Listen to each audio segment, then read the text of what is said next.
something that can really interfere with successful coaching is moralistic judgment. I want to explain what that is and how it gets in the way and what we can do to change our attitude towards other, and we can move away from judgment. First thing is, I'd like to define what I mean by a moralistic judgment. Judgment is not discerning reality, and avoiding moralistic judgment isn't about avoiding reality. A moralistic judgment is a judgment where you say the other person is a bad person. They're lazy. They don't care. They're not working hard enough. They're full of themselves. They're egotistical. Some kind of pejorative statement we make that labels the other person as essentially a bad person. And so you can discern reality without being judgmental, or you can discern reality and be judgmental. Let's imagine a principal goes into a teacher's classroom and says, at the end of it, when they talk about it, and says, I can't believe time on task in your class was only 64%. How could you let that many kids not learn? Are you not looking at the class? I mean, don't you care whether or not your kids are learning? And the whole conversation could be focused on moralistic judgment. That's kind of an extreme example, but nonetheless, that's moralistic judgment. Or the principal could go in their class and say afterwards to the teacher, in a way that's not moralistically judgmental, say, hey, I was in your class, time on task was 64%. Now, I know how much you want your kids to succeed. I know how much you care about these kids. So we're going to work together. We're going to get up to 90%. I know we can do it together, so we'll do it. There's no moralistic judgment in that statement.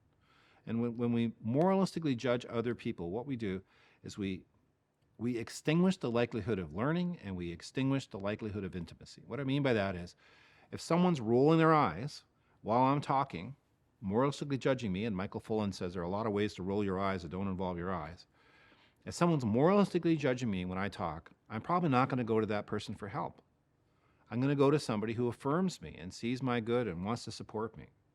And so judgment is a learning killer, because it means people won't come to me for help for fear of being judged.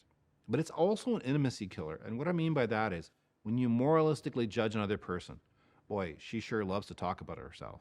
I can't believe how much time he talked in that meeting. He sure is full of himself. Those kind of statements, when we have those kind of statements in our head, those moralistically judgmental statements, what happens is we have a secret about the other person, and that secret divides us from other people, and we can't be close to them because we're thinking about that secret, whatever that judgment might be. So how do you get rid of judgment? Well, the first thing is to become aware of it. Maybe, this might sound like too much, but maybe keeping track of on a little journal or a little notepad somewhere every time you're judgmental, and try to figure out what was the trigger, what cued me to be judgmental, and how could I have handled that differently? And what you could replace judgment with is appreciation and affirmation, seeing the good in other people, at least communicating that we are on their side. We believe in them. We're their ally. We're not their opponent. If you can move away from judgment and towards appreciation, you're probably going to be a better coach, and you're probably going to be closer to people, and it's going to be better for everybody involved.